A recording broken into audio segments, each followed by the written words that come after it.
big news of the day, Rob. The all-pro wide receiver, DeAndre Hopkins, suspended, arguably the best receiver in the game, Rob. Suspended for 6 games for violating the league's PED policy, performance-enhancing drugs. Basically, he was taking PEDs, steroids, whatever you want to call it. He was doing something illegal. And I want to read a few things to you, Rob, and then make this point, and then you can go.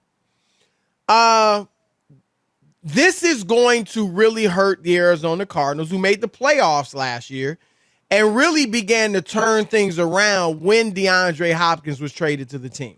Because a great receiver, he helped Kyler Murray take it to another level. And remember, this is a team that lost Christian Kirk to free agency, one of their receivers, and they did add Hollywood Brown. So you thought Brown and Hopkins, they were going to be dynamic. But without DeAndre, Rob, because he was hurt last year, the Cardinals were 1-4, okay? Without him, they averaged 18.8 points a game. With him, they averaged 30.2 points per game. So, and as far as Kyler Murray, his completions percentage without Hopkins is 63%. With him, it's 71.6. So Murray and the Cardinals are decisively better with DeAndre Hopkins. And I saw one broadcaster today, commentator, former player, saying they are not a playoff team without DeAndre Hopkins. So here's what I want to say to you, Rob, especially you being a baseball guy. When I watched the commentary about DeAndre Hopkins' suspension, it was all based on football. How is it going to affect the Cardinals? They're not going to be as good. What can they do to replace him? Blah, blah, blah, blah, blah. If this were Mookie Betts or Mike Trout or Usain Bolt or a cyclist, then forget, it wouldn't be about, oh, what is the team or the sport going to do without him? That person, that athlete who violated the PED policy would be vilified. His legacy would be darn near destroyed, maybe destroyed. I don't think that's too. Lance Armstrong's legacy is destroyed. Alex Rodriguez has reinvented himself as a broadcaster, but he, Barry Bonds, Roger Clemens, they're not in the Hall of Fame. A-Rod, I don't even think he's been eligible yet, but he will likely suffer the same fate as Bonds and those guys. You got to be out for 5 years. And what I want to present to you, Rob, is why the difference. Why when it's football? Remember Julian Edelman, Rob? Yep. Julian Edelman was suspended for the first 4 games of a season a few years ago for PED violations. He went on to become the MVP of the Super Bowl that same season. And Rob, get this. During the game, the broadcasters didn't even mention that he had been suspended. Well, that's not shocking. Like it wasn't even an issue. That's not. So my point is, why in football is it a slap on the wrist that nobody seems to care, but in baseball and track and field, it is a death. Literally, and relatively speaking, in terms of your sport, your legacy, it's a death sentence. I think there's a couple things, and I think you're spot on the whole idea, because just the way people look at these things and deal with them and their reaction. Because I agree, it would be World War III today, Chris, if it was Mike Trout or Mookie Betts. Oh, my God, Mike Trout, I knew it. Oh, yep. He's so good. He one of the best players. Look at his WAR. Oh, yeah, he's on the juice. Oh, I don't count anything that he's done. Yep. I look at him totally different. In the NFL, people just expect it and accept it, and they don't even bat an eye. Chris, how many people last year in the NFL got busted for PEDs? Do you know? I don't. Do you? 13. It happens with frequency, and it's not a big deal. You didn't even know how many people. Yep. If it was 13 guys in baseball, you know what it would be? Baseball's failed. Yep. It's running rampant. The owners are looking the other way. The writers got to tell you that these guys are no good. Yep. And part of it, Chris, I believe, is because in the NFL, people expect that most people are on something. They just do because of the nature of the game. But also, I think why baseball players were vilified is because we saw some of the great records go down. And like the home run record, Chris, which is one of those that people, that number 755 held dear to. And Right. when that went down, they kind of frowned on the whole idea, whether it's real. They broke Hank Aaron's record, but Bonds was on the juice, and you took Babe away Ruth's something. record. Right. So I'm saying I think that's part of it because those numbers, I don't think there's a famous number in football at all. You know what? People just don't know the numbers, and Chris, now the way the game Honestly, is. Rob, the most famous number What is in it? football might be, I'm just throwing this out there, might be Tom Brady's 7 Super Bowls. Right, and that Really. ain't a hard number to remember. If somebody came along and broke that, Right. and he was juicing, maybe then people might. I don't even know then because it's just you're right, and you bring up a good point, Rob, in that the sports where people do seem to care, cycling, track and field, and baseball are all based on numbers, records. Yes, right. The numbers are way bigger in those sports. And when you're on a track and you break the record, break the 100-meter record, right? Right, they're like, oh, wait a minute, he was on the juice, yeah, that's why. Or cycling, you know, like that. That's a big deal. That's why Lance Armstrong is a persona non grata. Persona non grata. They want nothing to do with him. Yep. But here's the thing, Rob, and I think that's a good reason that you gave, and I think that does make sense. But still, it's not fair. It's not fair. If it's wrong for baseball players to use PEDs, it's wrong for football players to use. Period. That's why they got suspended, right. Chris. They got suspended. And society should view it the same way. I would even say this. You might disagree. Well, but baseball's not as demanding in terms of physical as no sport is as demanding as football other than like boxing or something. Right. So while obviously the PEDs, Rob, they help the players, stay healthy or heal from injury, or, you go out there 162 games, that is a lot. So it may help you in that regard. But you would think, you don't need to take it in any of the sports, I don't think, unless everybody's using it. Because some people will say, well, it's like you said, it's accepted in football. A lot of guys are using it, is the feeling. So maybe it's like you need to take it because so many guys are taking it. That's not an excuse. Get it out of the sport.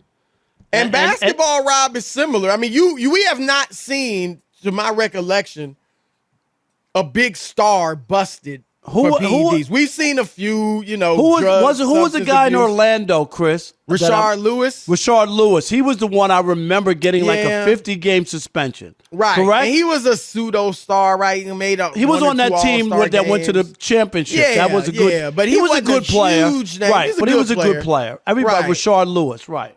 But it's just basketball's not viewed the same way. Now, if you had a superstar, if you had a future Hall of Famer who people found out was doing it, maybe they'd care. But I don't know. I feel like all of the anger is saved for baseball and track and field for the most part in the other sports, cycling. And it's just not right. It's just not right. Definitely. I would love to hear from, our listeners. Yeah. And why they're not bothered, Chris? Why is Hopkins' suspension doesn't even move the needle? You just talked about it.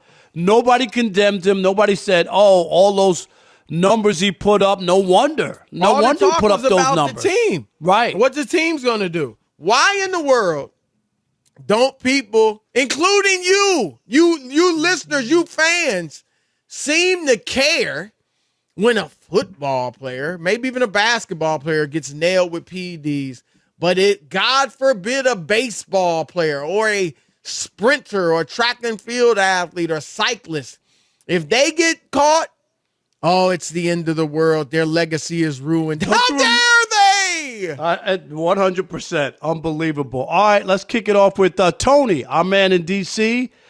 You're on the Odd Couple Fox Sports Radio. What up, Tony? Fellas, what's good? Hope you guys are staying healthy. Have a great summer. The best duo in sports entertainment, as I always say. Thank you, brother. Chris, you're very kind because Rob isn't losing weight. This guy eats and drinks like a Viking. Just go to his IG page. No, I know, but he must have, somebody bought him a Slim Fit T-shirt. Waist trainer or something. Yeah. No doubt. But hey, you know I'm always Tony. I'm always eating though. Man, I had a glizzy in my mouth. What you got, Tony? Go ahead. I think that, I think, Chris, you were the one that said, in baseball, I'm sorry, I didn't hear who made the point, but baseball has so many individual records, 500 home runs. Right. The single season home run record. And, it's like if you hit 500 career home runs and bat 300, you're in the Hall of Fame. A lot of those sports seem individually, whereas in football, it's more of a team concept. There's so many moving parts, in football and basketball, that's like a next man up mentality. It doesn't make it right, but I think that's where a lot of people are hedging their bets and their opinions at. Yeah. Well, it's an interesting point because you make a good point, Tony, in that they're individual sports, Rob, where people really get up in arms. In baseball, it's been said it's an individual team sport, that type of thing. It's certainly more individual than the other two, football and basketball. So no doubt. That's not a bad point. But definitely the records do play a factor as well. Phil in Rochester, New York. You're on the Odd Couple Radio. What up, Phil? Gentlemen, love the show. Thank you so much for having me on. Thank you. Do we sound clear in Rochester? You hear us clearly? Yes, I can. Yeah, absolutely. I actually get stuff in from Toronto, too. Very nice. Okay. So it's not fair. It's beyond unfair. There's a lot of reasons. You guys nailed one with the stats. What sacred stat are the offensive linemen protecting by using or not using steroids? Right. They don't even have stats. Right. They don't. Right. You ever see some players, Chris? Right? I tell you what, though, have you no ever stats. noticed?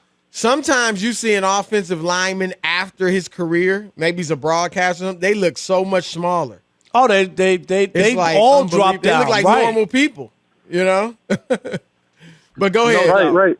And then the other part is simply the power of the NFL, right? They bring in the most money. They move around the most money. And if you ever have a doubt as to their power and reach, look how fast that Will Smith movie got right back in the can and out of the theaters. Well, that was a good movie. Yeah. No, it was. Very, very interesting. Well, the Thanks for NFL call, is Phil. definitely powerful. I don't know. But I think fans just don't care as much, Rob. But you know what? The writers drive a lot of it. I don't even. Right, and the NFL, Chris, and I'll say this, as a guy who's covered the NFL and covered the Major League Baseball, both for 35, 36 years, the writers feel more attached to the NFL. You mean the baseball? No, the writers you mean don't. As a part of the league? Yes, they think they're a part of the league where baseball writers do not. Okay.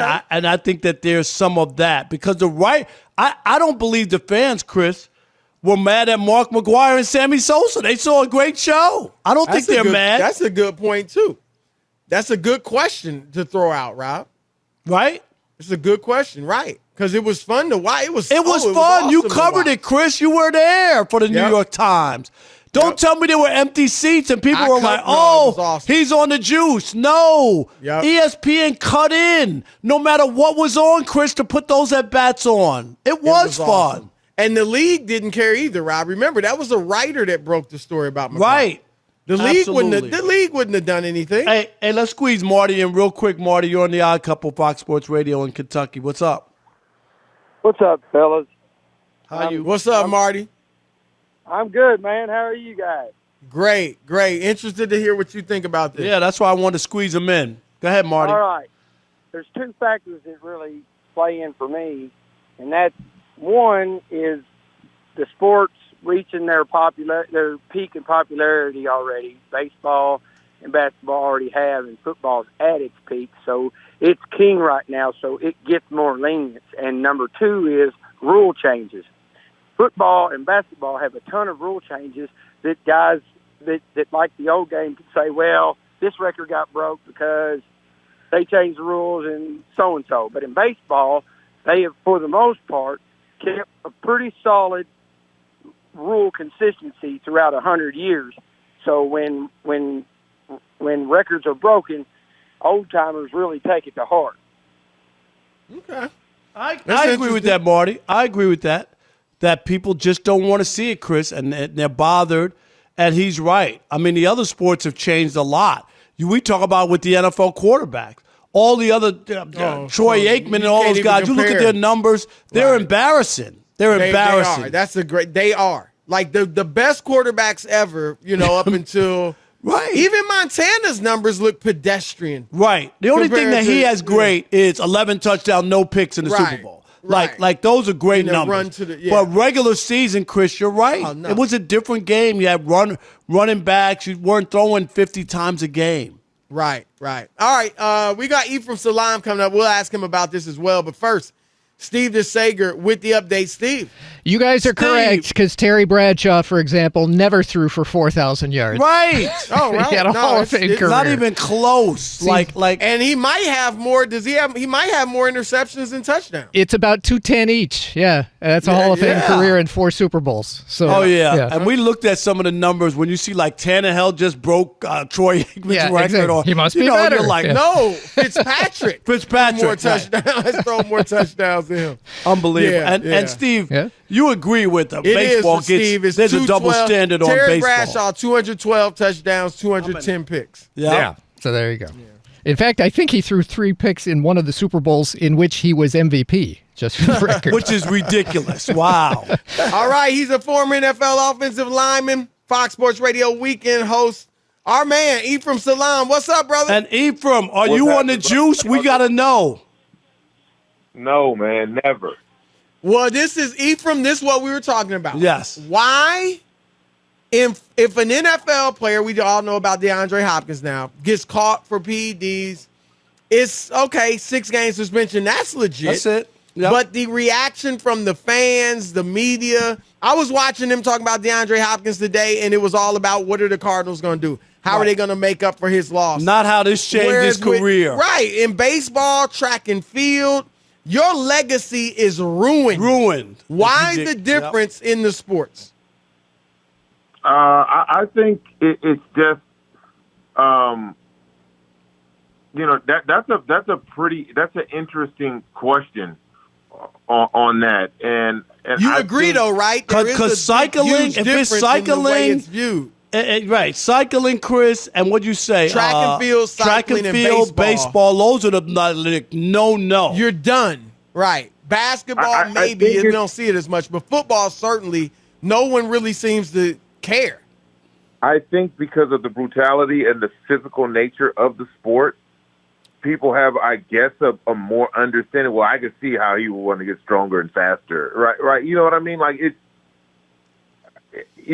but it's not accepted. I don't dismiss what you're saying, but boxing. But the league, they still suspend him 6 games, so they're not happy with it, right? Well, no, because number one, it's dangerous. We found out that through heavy steroids used to players in the 80s that it's dangerous, right? It's dangerous. Physically. Yeah, exactly. So it's something that just like concussions are dangerous. They're trying to crack down on those. And they're just trying to keep the playing field level. Like, so ban substances. A lot of guys, may skirt the line trying to come back from injury and things of that nature. So they want to do things to help regenerate health and all of those things. But it's not the stigma that you would get in baseball. And or any other sport for that matter, it's kind of like, it's almost like people are like, I get it.